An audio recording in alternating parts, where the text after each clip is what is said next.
Hello बच्चों, आज जो हम लोग डिस्कस करने वाले हैं वो चैप्टर है इलेक्ट्रिसिटी। बेसिकली ये जो चैप्टर रेलेवेंट है, that is relevant for ICSC class 10th।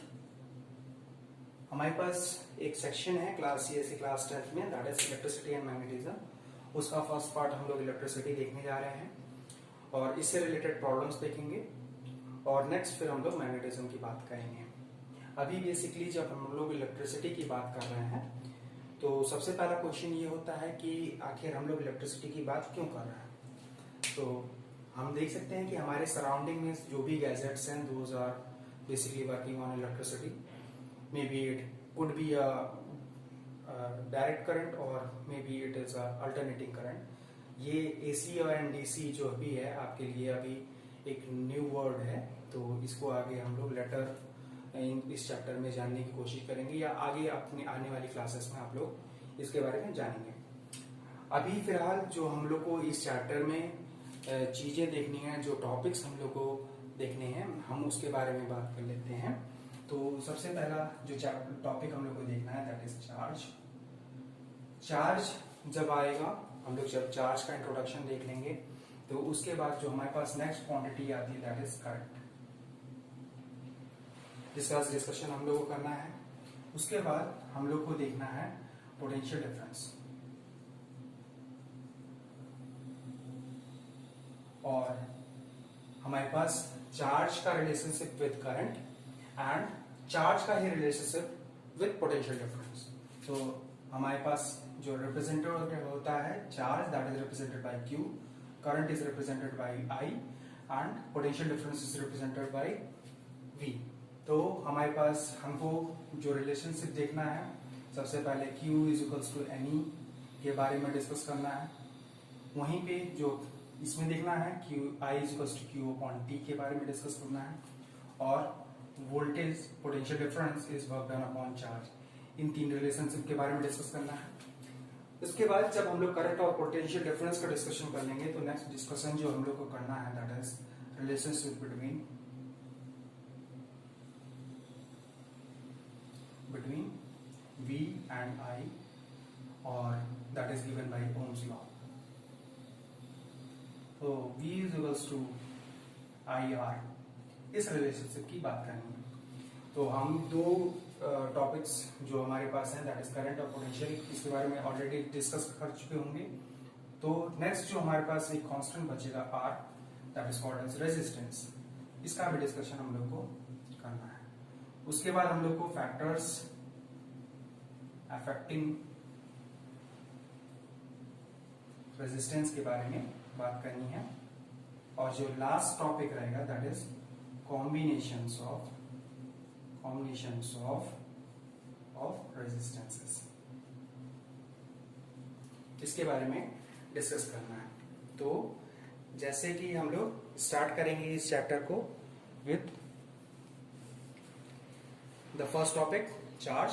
उसके बाद हम लोग करंट के बारे में डिस्कशन करेंगे, फिर potential difference, relationship between V and I, potential and current, और उसके बाद रेजिस्टेंस, फैक्टर्स अफेक्टिंग रेजिस्टेंस और कॉम्बिनेशन ऑफ रेजिस्टेंस। तो ये फर्स्ट पार्ट में हमारे पास है। उसके बाद सेकंड पार्ट में हम लोग जो देखेंगे बेसिकली इससे रिलेटेड प्रॉब्लम्स भी हम लोग को देखने हैं इसी में, और सेकंड पार्ट में हम लोग को देखना है EMF, इलेक्ट्रोमोटिव फोर्स, सेल्स, हमारे पास जो भी स्टैंडर्ड सेल्स हैं वो कैसे फॉर्म हो रहे हैं बेसिकली, और कॉम्बिनेशंस ऑफ सेल्स। तो वो हम लोग नेक्स्ट पार्ट में देखेंगे। अभी जो बेसिकली हम लोग को स्टार्ट करना है दैट इज चार्ज। तो आइए हम लोग फर्स्ट टॉपिक अपना लेते हैं और इससे हम लोग अपना डिस्कशन स्टार्ट करते हैं।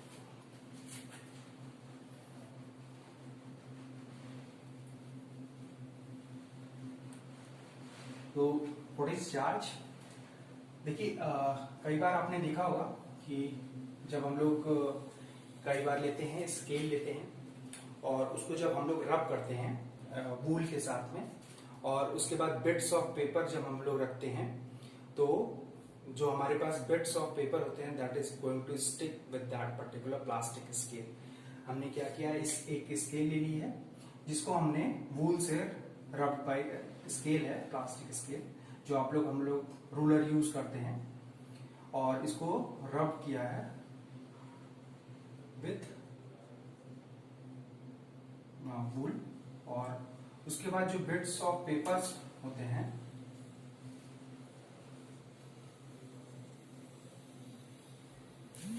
वो जब हम उसके पास में लाते हैं उस स्केल को, तो जो हमारे पास बिट्स ऑफ पेपर होते हैं those use to get stick with that particular scale. तो यहाँ पे बेसिकली प्रोसीजर क्या हो रहा है कि जो हमारे पास जब हम लोग रब कर रहे हैं वूल को, तो जो हमारे पास स्केल है वो चार्ज हो जा रही है, और उसके बाद वो चार्ज कर रही है पेपर को, और पेपर की चार्जिंग की वजह से वो इसके साथ स्टिक अप हो जा रहा है। तो बेसिकली व्हाट इज चार्जिंग, सबसे पहले क्वेश्चन यही उठता है कि व्हाट इज चार्जिंग, या फिर चार्ज हमारा आ कहां से रहा है। तो इस प्रोसीजर को जानने के लिए हम लोग को बेसिकली किसी भी पर्टिकुलर एटम के जो हमारे पास 3 बेसिक फंडामेंटल पार्टिकल्स हैं उसके बारे में जानना पड़ेगा, और मुझे लगता है कि आप उसके बारे में बेहतर जानते हैं। तो हम अपना डिस्कशन आगे ले चलते हैं। जो हमारे पास चार्ज है that is a fundamental quantity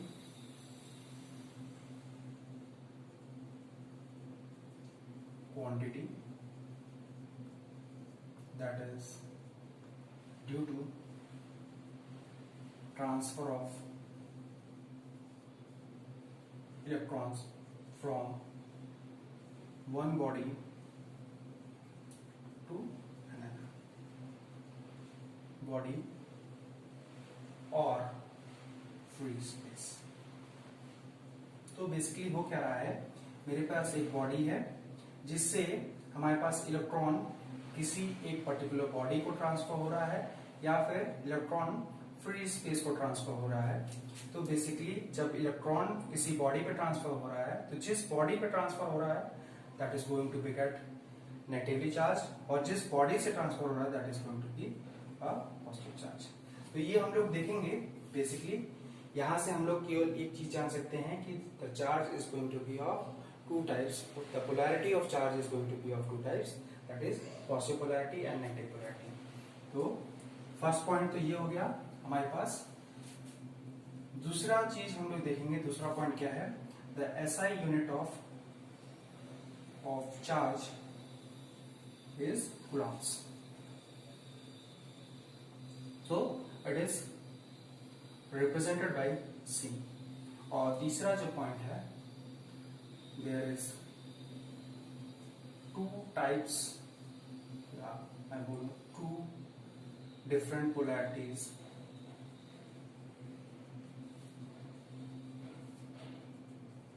of charges। पहला है हमारे पास पॉजिटिव चार्ज और दूसरा है नेगेटिव चार्ज। तो हमारे पास दो डिफरेंट पोलैरिटी ऑफ चार्ज हैं, एक है हमारे पास पॉजिटिव चार्ज और दूसरा जो है वो हमारे पास है नेगेटिव चार्ज। तो आप लोग इसको नोट कर लीजिए। उसके बाद हम लोग देखते हैं कि आखिर ये हमारे पास पॉजिटिव चार्ज या नेगेटिव चार्ज वो क्रिएट कैसे हो रहा है by the transfer of electron.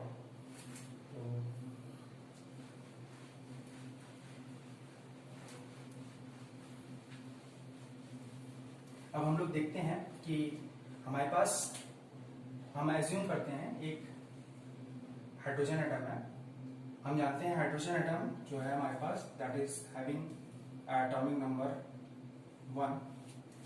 तो यहां पे इस कंडीशन में मेरे पास एक प्रोटॉन होगा और एक इलेक्ट्रॉन होगा। तो मेरे पास एक न्यूक्लियस होगा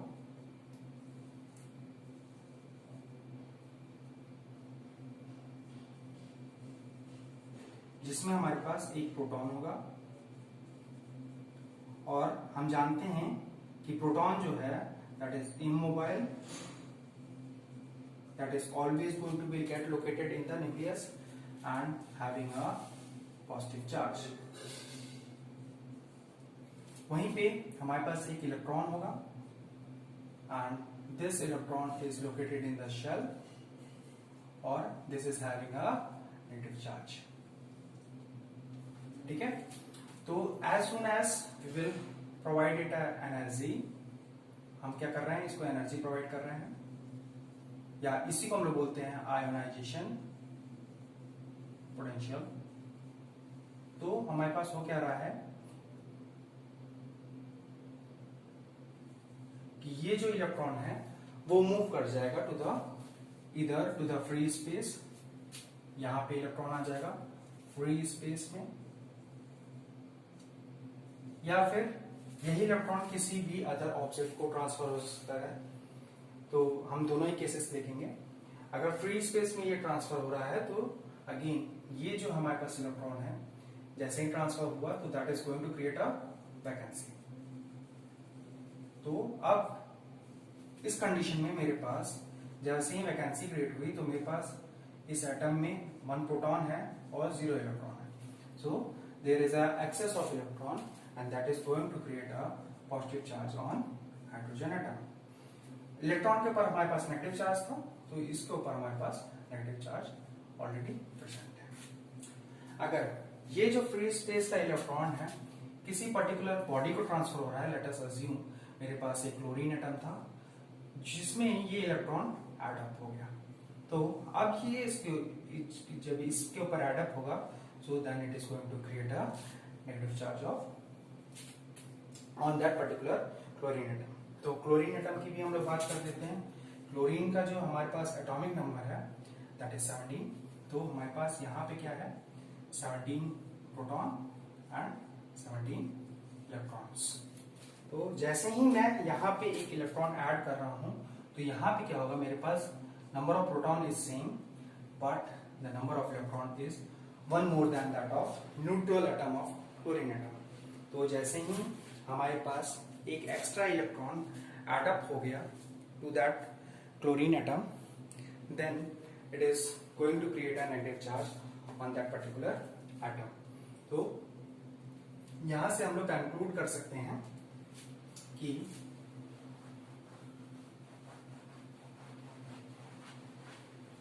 हमारे पास कोई भी चार्ज जो क्रिएट हो रहा है that is because of transfer of electrons. तो अगर मेरे पास डेफिशिएंसी ऑफ इलेक्ट्रॉन्स क्रिएट हो रही है तो that is going to create a positive charge, positive polarity charge. Whereas जो अगर मेरे पास एक्सेस ऑफ इलेक्ट्रॉन है तो वो मुझे देगा नेगेटिव पोलैरिटी चार्ज। तो यहां पे नेगेटिव पोलैरिटी का चार्ज आ जाएगा। अब नेक्स्ट जो हम लोग को चीजें देखनी है, सबसे पहली चीज तो ये क्लियर हो गई। दूसरी चीज हम दे सकते हैं कि जब मैं हाइड्रोजन एटम की बात कर रहा था तो यहाँ पे जो मेरे पास नंबर ऑफ इलेक्ट्रॉन रिमूव हो रहे थे 1 हो रहा था, तो that is going to create a positive charge of +1e on the hydrogen atom. वहीं सिमिलरली अगर मैं मैग्नीशियम या कैल्शियम की बात करूं सेकंड ग्रुप एलिमेंट्स की, तो that is going to be Mg+2। तो यहाँ पे हमारे पास 2e का चार्ज आएगा और 2 इलेक्ट्रॉन रिमूव हो जाएंगे। सिमिलरली अगर मैं क्लोरीन की बात कर रहा हूं तो यहाँ पे मेरे पास 1 इलेक्ट्रॉन एड अप होगा और this is going to create a charge of -1e। और जो मेरे पास अगर मैं बात कर रहा हूं ऑक्सीजन एटम की, तो यहाँ पे मेरे पास 2 इलेक्ट्रॉन ऐड होंगे और that is going to create a charge of O2-। तो -2e का चार्ज क्रिएट हो रहा है। तो बेसिकली मैं यहां से क्या कंक्लूड कर सकता हूं, जो टोटल चार्ज है Q, this is the total charge, is equals to the number of electrons added or removed into the charge of an electron। तो हमारे पास ये बेसिक फॉर्मूला आ जाता है कि the total charge is equals to the product of the number of electrons which has been removed from any particular atom or which has been added to any particular atom, as in the case of chlorine or oxygen, into the charge on an electron. तो अभी हमने देखा कि the total charge is equals to the number of electrons added or removed into the charge on an electron. तो यहां से मैं लिख सकता हूं Q is equals to N is the number of electrons which has been removed or added into the charge on an electron. Or depending upon the addition or removal, it is going to be a positive. It could be a positive charge or a negative charge. अगर मेरे पास electrons remove हो रहे हैं from any atom, then it is going to be a positive charge and we will omit that particular negative charge, negative sign. अगर मेरे पास जो हमारे पास electrons add हो रहे हैं किसी भी एटम में, as in the case of chlorine और oxygen, तो ये पॉजिटिव चार्ज का साइन रिमूव हो जाएगा और मेरे पास केवल और केवल नेगेटिव चार्ज बचेगा. तो यहाँ से ये बेसिक फॉर्मूला हमारे पास आ चुका है. अब इसकी बेसिस पे आपको एक प्रॉब्लम है वो सॉल्व आउट करना है. वो प्रॉब्लम है कि how many number of electrons you have to calculate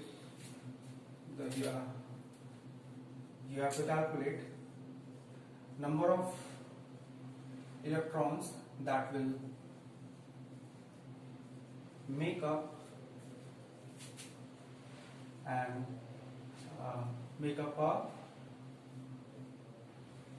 total charge of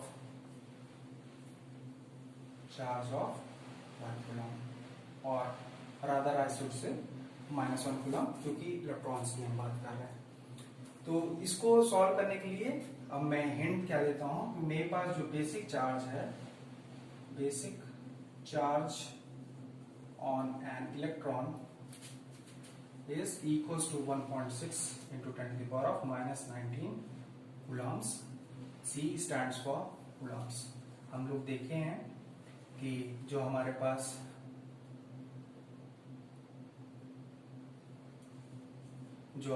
ऐसा यूनिट है चार्ज की, दैट इज कूलम. तो हमारे पास बेसिक चार्ज हमको मालूम है और हम जानते हैं Q is equals to -NE होगा.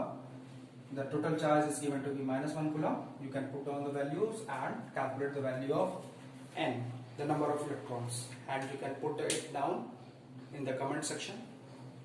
और उसके बाद N की वैल्यूज आप लोग कमेंट सेक्शन में पोस्ट कर सकते हैं.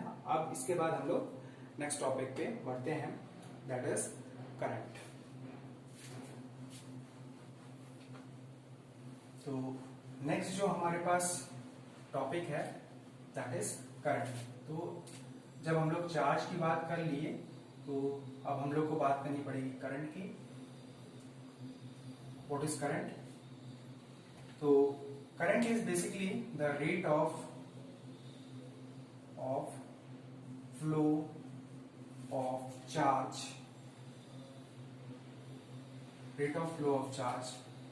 through a unit cross sectional area of any conductor or of any material. Basically it could be a conductor or any conducting device or any conducting material.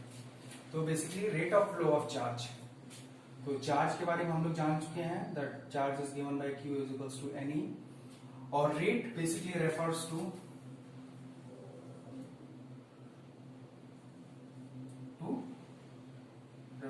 Time.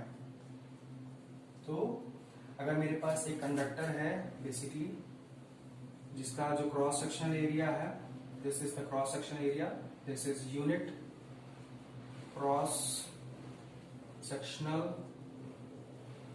Area. तो if a total charge of Q is passing through this cross section area in particular time interval, this is time interval,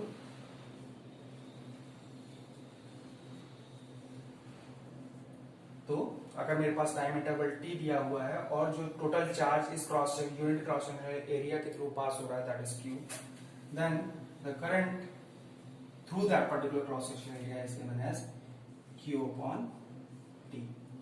तो हमारे पास जो current है that is the ratio of the total charge passing through any unit cross sectional area in a particular time interval, in a particular time interval। तो हमारे पास जो Q है इसकी unit हम लोग जानते हैं that is coulombs, और जो हम टाइम की यूनिट जानते हैं that is second। So this is the SI unit of current। लेकिन इसको हम लोग रिप्रेजेंट करते हैं, this is represented also represent by ampere in the, हम लोग इसको यूज करते हैं to commemorate the great scientist ampere, और इसको रिप्रेजेंट किया जाता है ए से। ठीक है, तो ये एम्पियर साहब जो थे एक ग्रेट साइंटिस्ट थे जिनका वर्क इलेक्ट्रिसिटी पे बहुत ज्यादा था, तो उनके रिस्पेक्ट में हम लोग ने इस कूलम्स पर यूनिट को, कूलम्स पर सेकंड को हम लोग ने रिप्रेजेंट किया एम्पियर से, और जिसको हम रिप्रेजेंट करते हैं ए से। तो the SI unit is coulombs per second और एम्पियर्स। तो यहां से हम लोग क्लियर कर सकते हैं the current is the rate of flow of charge through any unit cross sectional area. तो अगर हमारे किसी भी particular unit cross section area से चार्ज Q पास हो रहा है इन टाइम इंटरवल T, तो हमारे पास the current will be equals to Q upon T। तो यहां से हम लोग जानते हैं कि charge is equals to Q upon NE, sorry Q is equals to NE।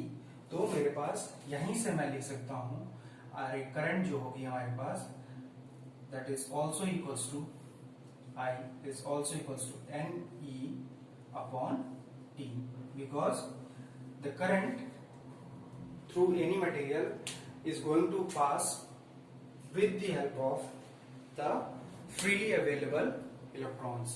That means the current through any conductor can only pass through with the help of the current with the help of the electrons which has been moved to the free space by providing certain ionization potential to any particular atom।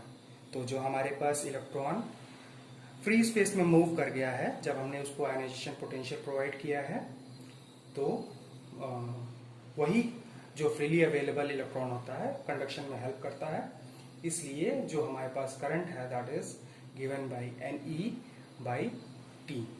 तो NE जहां पे है जो हमारे पास total charge Q पास हो रहा है through that particular unit cross section in time interval T। तो ये तो रहा हमारे पास करंट का डिस्कशन। इसके बाद हम लोग नेक्स्ट कुछ problems related to these formulas हम लोग सॉल्व करेंगे, और उसके बाद हम लोग नेक्स्ट जो लेक्चर में पोटेंशियल और पोटेंशियल का जो हमारे पास रिलेशनशिप है with respect to with the charge that is work done per unit charge, हम लोग उसको जानेंगे, और उसके बाद फिर हम लोग ओम्स लॉ की तरफ बढ़ेंगे। तो इसके बाद हम लोग नेक्स्ट लेक्चर में मिलेंगे। Thank you.